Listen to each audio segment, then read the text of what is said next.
The morning sun warmed Anthony's back as he knelt in the front garden of his newly renovated home. The scent of fresh soil filled his nose while he carefully placed young tomato plants into the ground. 6 months of hard work had transformed his grandfather's old house into a place he could proudly call home. The 2-story brick building with its wide porch and newly painted shutters stood as a testament to the old man's legacy and Anthony's dedication. Oakwood Heights wasn't the kind of neighborhood where many people looked like Anthony. The tree-lined streets and large colonial homes had been a predominantly white area for decades. Still, Anthony had felt reasonably comfortable during the renovation process. Neighbors would nod or wave from a distance, though few had actually stopped to introduce themselves. That didn't bother him much. At 34, with a successful career as an architect, he had learned to navigate these spaces with a practiced ease that masked the constant awareness of being different. This garden was my grandfather's pride, Anthony thought, pressing the soil firmly around a seedling. Pop had taught him about gardening during those childhood summer visits, explaining how to talk to the plants, how to understand what they needed. Those memories made this place special, worth the occasional discomfort of being the only black homeowner on the block. The scrape of angry footsteps on the sidewalk broke his concentration. A woman was marching up his driveway, phone clutched in her hand like a weapon. Her blonde bob swung with each determined step, her face pinched with certainty. "I knew it," she said loudly, stopping at the edge of the garden. "You're the one who's been taking packages from people's porches." Anthony slowly rose to his feet, brushing soil from his gardening gloves. The woman was vaguely familiar.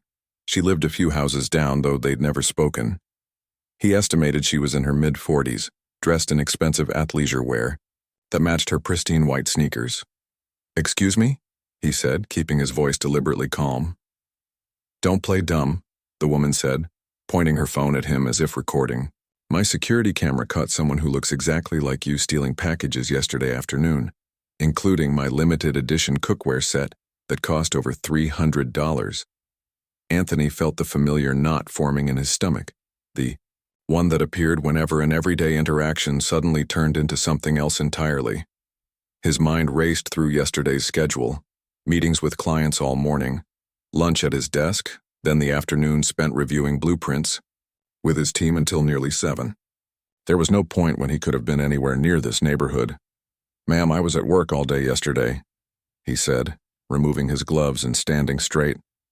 "I'm an architect with Thompson and Associates downtown. I couldn't possibly have been taking packages." The woman, Anthony now remembered neighbors calling her Diane, scoffed loudly. "Sure you were. Then how do you explain my security footage? Why would someone who looks exactly like you be prowling around our neighborhood taking things that don't belong to them?" A few more neighbors had begun to notice the commotion.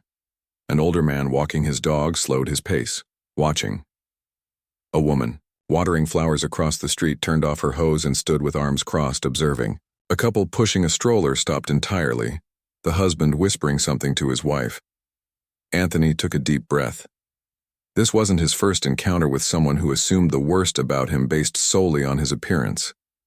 The key was to remain composed, to not give anyone reason to escalate the situation further.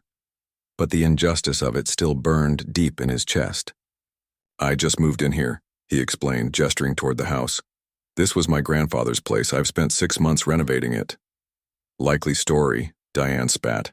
"Old Mr. Wilson lived here for decades. Everyone knows that." "Wilson was my mother's father," Anthony said, feeling his patience wearing thin. "He passed away last year and I inherited the property." Diane's eyes narrowed suspiciously. She took several steps backward, never lowering her phone. "Well, I'm calling the police. We don't have package thieves in Oakwood Heights, and we're going to keep it that way." Before Anthony could respond, she was already speaking into her phone. "Yes, I need to report a suspicious person. There's a man who doesn't belong in our neighborhood. Yes, I have evidence he's been stealing packages from homes.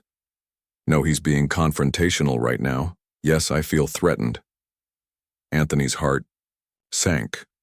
The deliberate mischaracterization of his behavior, the implication that he didn't belong here despite legally owning the property, it was all so familiar, so exhausting. And now police were coming. which meant he needed to be even more careful about how he conducted himself. More neighbors had gathered on the sidewalk. Some pretended to be engaged in other activities, checking mailboxes, adjusting garden ornaments. While keeping a careful eye on the unfolding drama, others made no pretense about their interest, whispering among themselves and occasionally pointing. Anthony pulled out his own phone. "I'm going to call my office so they can confirm where I was yesterday," he said calmly. "Don't move." "Diane," shouted, backing away further. "Just stay right where you are until the police arrive." The absurdity of the situation might have been comical if it weren't so dangerous. Here he was, standing in front of his own home, being treated like a criminal for the simple act of existing in a space where someone like him wasn't expected to be. In the distance, Anthony heard the wail of approaching sirens. His stomach tightened further. Despite having done nothing wrong, despite being on his own property, he knew how quickly situations like this could turn bad. He'd seen it happen too many times before. "Look," he tried one more time. "If you just show me the security footage, I can prove it's not me. I wasn't even here yesterday." "I don't have to show you anything," Diane replied, a triumphant smile crossing her face as a police cruiser turned onto their street. "The police can handle this now." As the cruiser pulled up to the curb, Anthony stood perfectly still, his hands visible at his sides. A lifetime of lessons from his father echoed in his head. Don't make sudden movements. Speak clearly and respectfully. Keep your hands where they can see them at all times.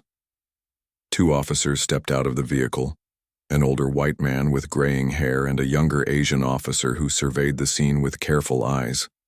Anthony drew a deep breath, preparing himself for what was to come. In his own front yard, surrounded by neighbors he barely knew, he would once again have to prove he had the right to be exactly where he was.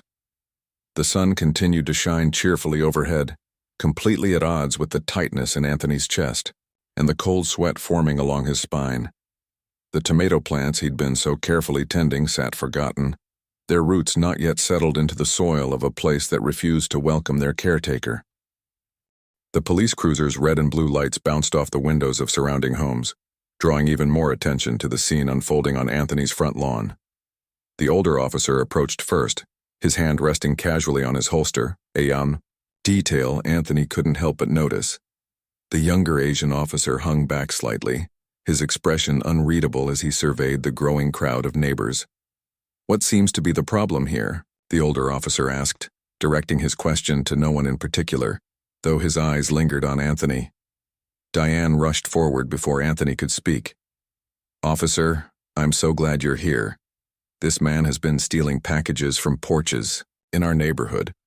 I have video evidence of him taking my expensive cookware delivery yesterday afternoon."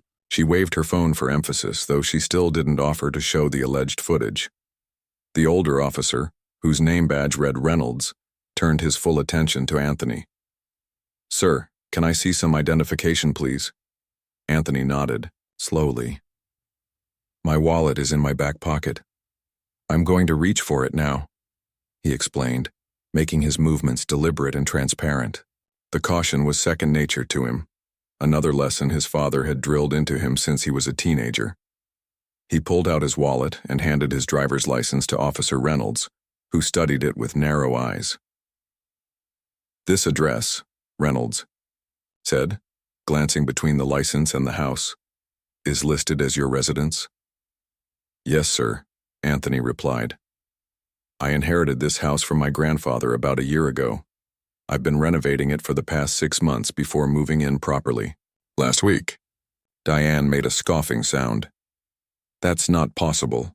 Old Mr. Wilson lived here for decades. Everyone knows him." "Wilson was my mother's father," Anthony explained for the second time, struggling to keep frustration from creeping into his voice. "I spent summers here as a kid. When he passed away last year, he left the house to me." The younger officer, whose badge read Tran, finally spoke up.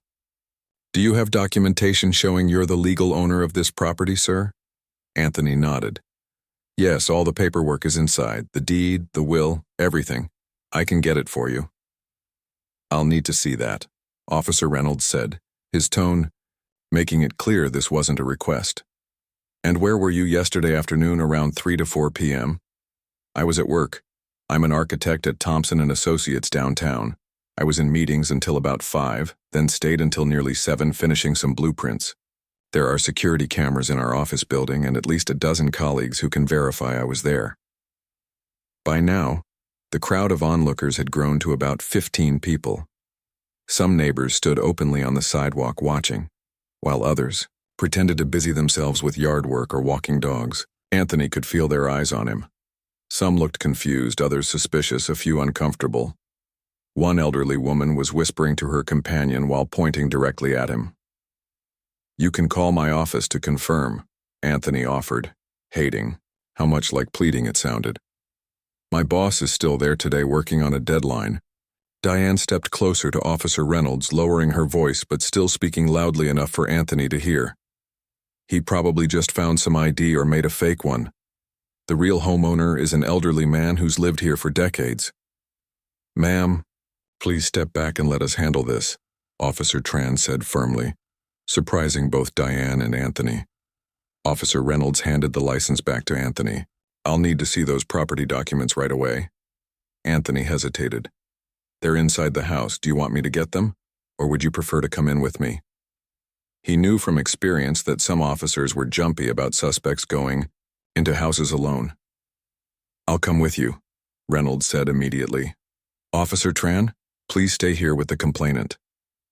As Anthony led Officer Reynolds toward the front door, he could feel sweat beading on his forehead, despite the mild temperature. The garden tools he'd been using lay abandoned beside the half-planted tomatoes. The porch steps creaked under their weight, another item on his renovation list that hadn't been addressed yet. He unlocked the door, painfully aware of the officer's scrutiny. The interior of the house told the story of months of careful restoration. The hardwood floors had been refinished to a warm honey glow. The walls, freshly painted in a soft cream color, displayed framed architectural drawings alongside old family photos, evidence of both Anthony's professional passion and his connection to this place. "My office is this way," Anthony said, leading the officer down a hallway where Pop's old fishing tackle still hung on decorative hooks. "I keep all the important documents in the desk." A large oak desk dominated the small room that had once been his grandfather's study. Anthony opened the top drawer and removed a folder containing the deed, the will, insurance papers, and renovation permits. He handed the folder to Officer Reynolds, who began methodically reviewing each document. Outside, Anthony could hear raised voices. Through the front window, he saw Diane gesturing animatedly while Officer Tran maintained his composed stance. More neighbors had gathered, their expressions ranging from curiosity to suspicion to outright hostility. One man in a golf shirt was pointing at the house and speaking to another neighbor with exaggerated hand movements. Officer Reynolds flipped through the last of the documents, his expression giving nothing away. After what felt like an eternity, he closed the folder. "These appear to be in order," he said, his tone suggesting mild surprise. "But we still need to address the theft allegation. Ms. Whitfield seems certain it was you on her security footage." "It couldn't have been me," Anthony said firmly. "Like I told you, I was at work all day. You can call my office right now to verify or check the building's security cameras. I didn't leave the office from 8 a.m. until after 7 p.m. yesterday." Reynolds handed the folder back. "Let's go back outside.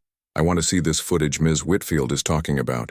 As they walked back toward the front door, Anthony paused by a framed photo on the wall. A picture of himself as a boy sitting on the porch steps with his grandfather, both of them holding fishing rods and grinning widely. Officer Reynolds noticed the photo too, his eyes moving between the picture and Anthony. Something shifted subtly in the officer's demeanor. Not quite warmth, but perhaps a crack in the wall of suspicion. "You've done a nice job with the place," he said flatly. "Your grandfather would probably appreciate it." The comment caught Anthony off guard. It was the first acknowledgement that he belonged here, that his connection to this place was legitimate. Before he could respond, the sound of tires on gravel drew their attention. Through the window, Anthony saw a black Tesla pulling up to the curb.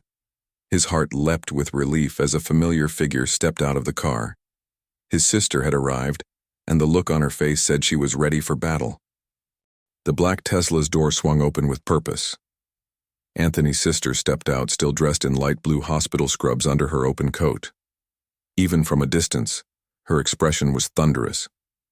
Jasmine had always been their family's protector, 5 years older than Anthony, and equipped with both a brilliant mind and an unwavering sense of justice that had propelled her through medical school and into her current position as one of the city's top heart surgeons. Officer Reynolds and Anthony stepped back onto the porch as Jasmine strode up the walkway. Her practiced eyes took in the scene immediately. The police car with flashing lights, the cluster of nosy neighbors, Diane standing triumphantly next to Officer Tran, and her brother's tense posture. "What's happening here?" Jasmine's voice cut through the murmurs of the crowd.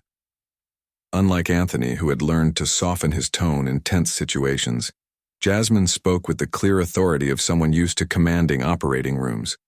"Ma'am, please stay back," Officer Reynolds called out. "We're handling a situation." Jasmine ignored him completely, walking straight to Anthony's side. "Are you okay?" she asked quietly, her hand resting briefly on his arm. "I'm fine," Anthony replied. "Just a misunderstanding." "This is between the officers and that man," Diane called out. "You need to step away." Jasmine turned toward Diane, her gaze cool and assessing. "That man is my brother, and this is our family home. Whatever is happening here absolutely involves me." She turned back to the officers. "I'm Dr. Jasmine Wilson Taylor. Would someone please explain why there's a police car in front of my brother's house?" The mention of doctor caused a subtle shift in the officer's demeanor. Officer Tran straightened slightly while Officer Reynolds' hand finally moved away from his holster. "Ma'am, we're responding to a theft complaint," Officer Reynolds explained. "Ms. Whitfield here believes your brother stole packages from neighborhood porches yesterday afternoon, including one from her home." Jasmine's eyebrows shot up. "Yesterday? Afternoon?" She let out a short, incredulous laugh. "That's impossible." "Ms. Whitfield claims to have video evidence," Officer Tran added. "Well, I have about 20 witnesses, hospital security footage, and a surgical log that will prove my brother was nowhere near this neighborhood yesterday afternoon," Jasmine replied. "He was with me at Memorial Hospital from before lunch until early evening." A confused murmur spread through the watching neighbors. Diane's confident expression faltered slightly. "Why would he be at the hospital?" Officer Reynolds asked, a new note of uncertainty in his voice. "My brother is an architect who specializes in medical facility design," Jasmine explained. "Yesterday, we were testing a new surgical theater he designed. Anthony was observing a procedure to evaluate how his spatial layout worked in practice. He was in a sterile environment, in scrubs, with a surgical mask and cap, from approximately noon until after 6 p.m. Diane stepped forward, her certainty visibly cracking. "But my security camera would show someone who is definitely not my brother," Jasmine interrupted firmly. "And I'd like to see this supposed footage now, since you've created this entire situation based on it." Officer Tran turned to Diane. "Ma'am, you mentioned you have clear footage. We should view it now." Diane clutched her phone tighter, her knuckles whitening. It's not on my phone, it's on my home system." "That's fine," Officer Tran said. "We can go look at it together." For the first time, Anthony noticed Diane's composure slipping. She glanced around at the gathered neighbors, several of whom were now watching her with questioning expressions rather than staring at Anthony. "I'm absolutely certain about what I saw," Diane insisted, though with less conviction than before. The crowd of neighbors had grown larger, with some people who must have just arrived home from work joining the spectators. An older black couple Anthony hadn't met yet stood at the edge of the group, watching with knowing expressions. A white man in his 30s with a toddler on his shoulders frowned as he took in the scene. "My brother has owned this house for a year," Jasmine addressed the crowd directly. "He spent months renovating our grandfather's home. Yesterday he spent hours in a hospital helping design spaces that will save lives, and today he's being humiliated in front of his new neighborhood, based on what appears to be nothing more than prejudice." Several neighbors looked down or away, discomfort evident on their faces. Others whispered to each other, reassessing the situation. Officer Reynolds cleared his throat. "I've reviewed Mr. Wilson's property documents, and they appear to be in order." Jasmine nodded curtly. "Of course they are. Now, about this alleged theft, I can make a quick call to the hospital security office," she continued, pulling out her phone. "They can email the footage showing Anthony at the hospital during the exact time these supposed thefts occurred. Would that help clear this up, officers?" Before either officer could respond, the rumble of a delivery scooter drew everyone's attention. A teenage boy with a package under his arm pulled up to the curb near Diane's house 3 doors down. He waved when he spotted her in the crowd. "Ms. Whitfield," he called out, "I found your package." It was delivered to the wrong address on Maple Street by mistake. The Patels just called it in when they noticed the name. The silence that followed was deafening. Every eye in the gathering turned to Diane, whose face had flushed a deep red.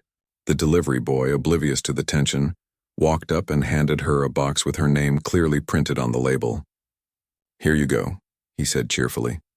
"Sorry about the mix-up." Officer Tran turned to Diane with a raised eyebrow. "Ms. Whitfield, is this the package you reported stolen?" Diane clutched the box to her chest, looking trapped. Yes, but there were others too. The neighborhood has had several thefts." "Actually," called out an elderly man from the back of the crowd, "I found my missing package behind a bush where the wind probably blew it.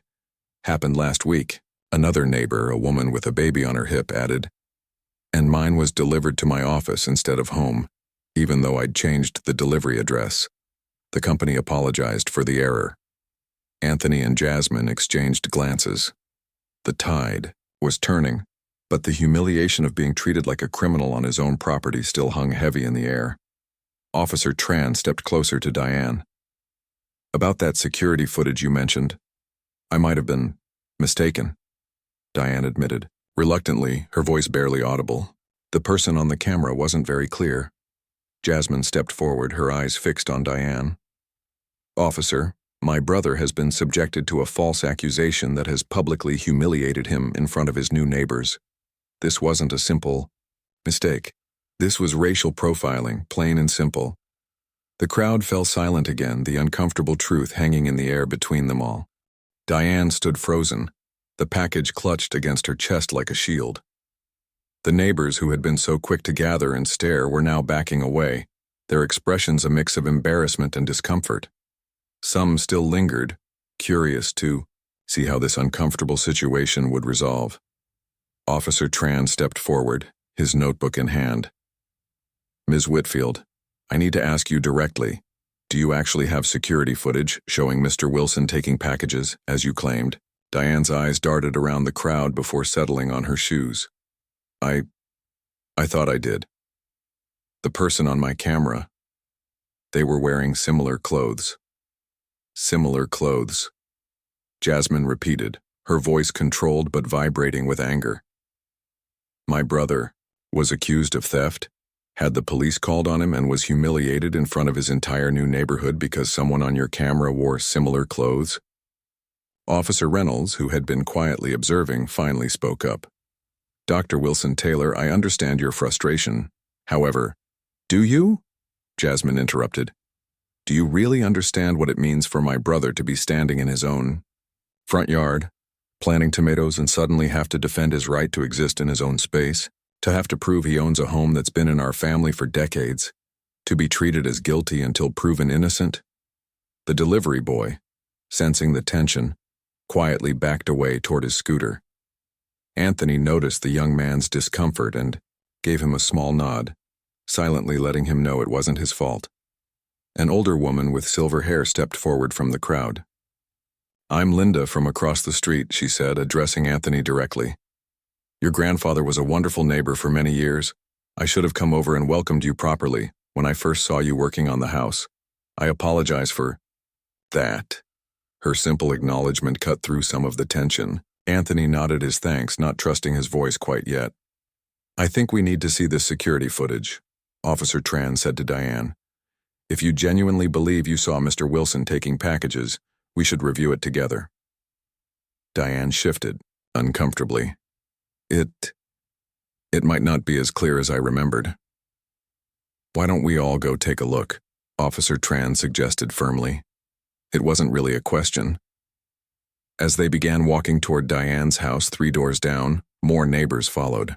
At a respectful distance, Anthony and Jasmine exchanged a look, silently debating whether to join this strange procession.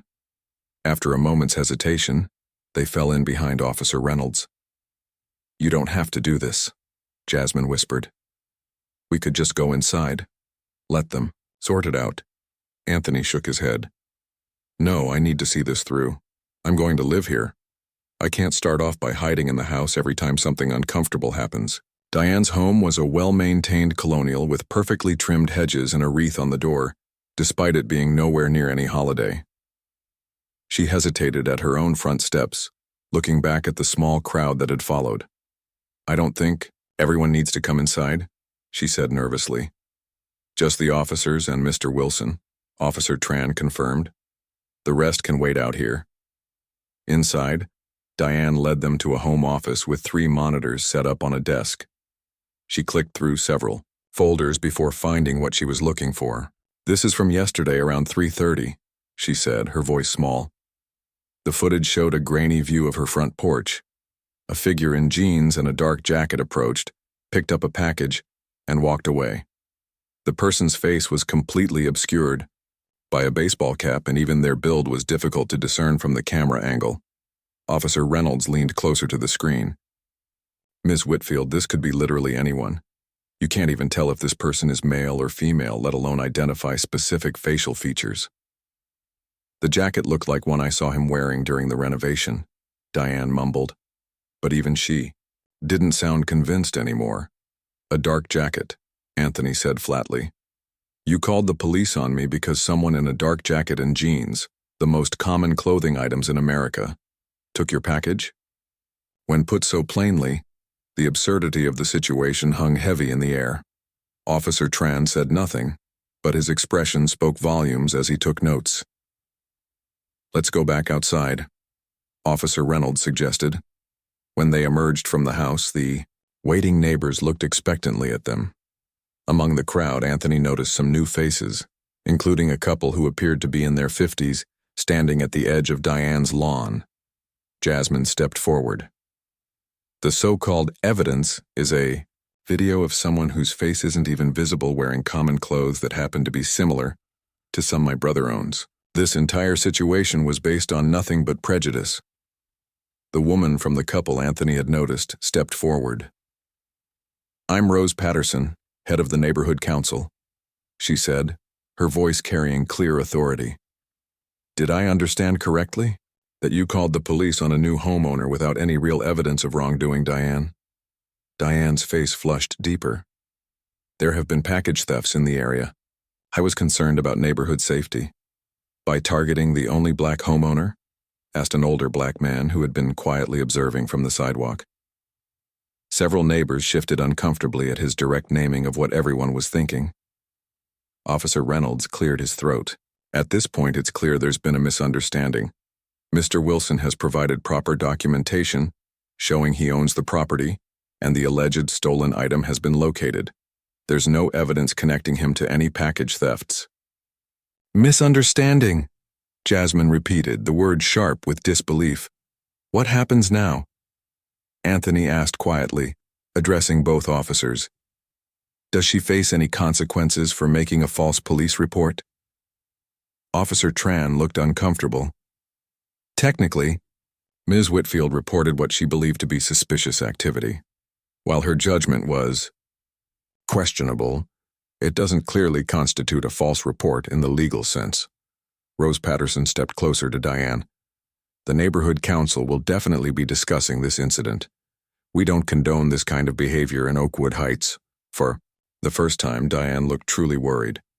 The social consequences were suddenly becoming clear to her. The man who had been with Rose added, I think at minimum, a public apology is in order.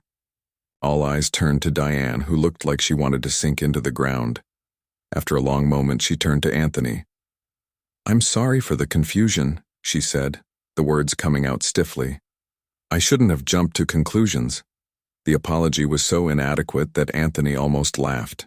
All of this, the police, the humiliation, the spectacle, reduced to confusion and jumping to conclusions. "I accept your apology," he said simply, choosing peace over righteous anger, at least for now. "But I hope you understand what could have happened here. Police interactions don't always end safely for people who look like me, even when we've done nothing wrong." The truth of his words settled over the gathered neighbors. Some nodded in understanding while others looked away, confronted with a reality they preferred not to acknowledge. As the crowd began to disperse, several neighbors approached Anthony to introduce themselves properly, offering genuine if belated welcomes to the neighborhood. The transformation was remarkable, from suspicious onlookers to apologetic neighbors in the span of an hour. Anthony and Jasmine walked back toward his house, the police officers following to tie up the final loose ends of the incident report. "You, okay?" Jasmine asked softly. "I will be," Anthony replied, looking back at the half-planted tomatoes still waiting in his garden. "I still have plants to get in the ground before dark." 2 weeks passed. The tomato plants took root in Anthony's garden, their slender stems reaching toward the sky with surprising determination. In some ways, Anthony felt like those plants, establishing himself in new soil, adjusting to an environment that wasn't always welcoming but growing nonetheless. The morning after the incident, a basket of fresh muffins appeared on his porch with a handwritten note from Linda across the street. "Welcome to the neighborhood. Your grandfather would be proud of what you've done with the place." It was a small gesture, but it meant something. Over the days that followed, other neighbors made efforts too. The retired teacher next door brought over a bottle of wine. A young couple with twins invited him to their weekend barbecue. Rose Patterson from the neighborhood council personally delivered a welcome packet that normally would have been mailed. Each interaction carried the slight awkwardness of people trying to make amends, but Anthony appreciated the effort. Diane had become a ghost in her own neighborhood, leaving for work before dawn and slipping back into her house in the evenings without making eye contact with anyone. Anthony had glimpsed her once or twice, but they hadn't spoken since that day. On this Saturday morning, Anthony stood on his porch, surveying the fresh coat of paint he'd just applied to the railing. The house was finally starting to feel like home. His cell phone buzzed in his pocket. "The food delivery just arrived," Jasmine said when he answered. "I'll be there in 20 minutes. Do you need me to pick up anything else?" "Just yourself," Anthony replied. "Everything else is ready." Today was the day of his housewarming barbecue. After much debate with Jasmine about whether it was a good idea, Anthony had decided to invite the entire neighborhood, not because he felt obligated to, but because this was his home now. His grandfather had been a fixture in this community for decades, hosting summer cookouts and holiday gatherings. Anthony wanted to honor that legacy while establishing his own place here. He wasn't sure how many people would actually show up. Part of him wondered if the awkwardness of what had happened would keep people away. Another part wondered if some neighbors might still harbor the same suspicions Diane had voiced so publicly. By noon, the backyard was ready. Strings of lights hung from the old oak tree. The grill was clean and waiting. Tables borrowed from Jasmine's church were set up with checkered cloths. Anthony had spent the morning preparing his grandfather's famous barbecue sauce, following the recipe scribbled on a faded index card he'd found in a kitchen drawer. Jasmine arrived with trays of food and her easy confidence. She'd brought her husband Tyler and their 2 children, who immediately began exploring the backyard with the wild abandon only kids can muster. "You sure about this?" Jasmine asked one last time as they arranged food on the tables. "Pop would want me to do this," Anthony said simply. It was reason enough. The first guests arrived exactly at 2 p.m. Linda from across the street and her husband Bob, carrying a homemade peach cobbler. "Your grandfather loved this recipe," Linda said, her eyes misting slightly at the memory. "Thought you might too." Within half an hour, the backyard held about 20 people. Some Anthony recognized from the day of the incident. Others were new faces. Children played tag across the lawn while adults clustered in small groups, conversations flowing more easily with each passing minute. The initial awkwardness began to dissolve under the warm sun and good food. Rose Patterson approached Anthony as he was turning burgers on the grill. "This was a good idea," she said, gesturing at the gathering. "Brave, too." Anthony shrugged. "This is my home now. I can't live like a stranger in my own neighborhood." "The council had a long talk with Diane," Rose continued, lowering her voice. "She's been removed from the Neighborhood Watch program, and we're instituting some bias training for all volunteers. It was a small step, but at least it was something." Anthony nodded his appreciation. As the afternoon progressed, more neighbors arrived. The older black couple Anthony had noticed during the incident introduced themselves as the Johnsons, who had lived on the next block for 30 years. "Your grandfather was one of the first to welcome us when we moved in," Mr. Johnson told him. "Back then there weren't many families that looked like ours here. He stood up for us more than once." "I didn't know that," Anthony admitted, feeling a renewed connection to his grandfather's legacy. "He was a good man," Mrs. Johnson added. "Always said this neighborhood belonged to everyone willing to be a good neighbor, no matter what they looked like. Seems like you take after him." Around 4 p.m., a hush fell over part of the gathering. Anthony looked up to see Diane standing awkwardly at the side gate, a covered dish in her hands. No one had expected her to show up. For a moment, the only sounds were children playing and music drifting from the portable speaker. Anthony handed the grilling tongs to Tyler and walked over to her. The conversations around them quieted as neighbors watched the interaction with barely disguised interest. "I wasn't sure if the invitation included me," Diane said quietly. "It said the whole neighborhood," Anthony replied evenly. "That includes you." Diane nodded, her eyes fixed on the dish in her hands. "I brought my grandmother's potato salad. It's not much, but..." She trailed off, clearly struggling to find the right words. "Thank you," Anthony said, accepting the dish. "There's plenty of food and drinks. Help yourself." It wasn't immediate forgiveness. It wasn't even friendship. But it was a starting point.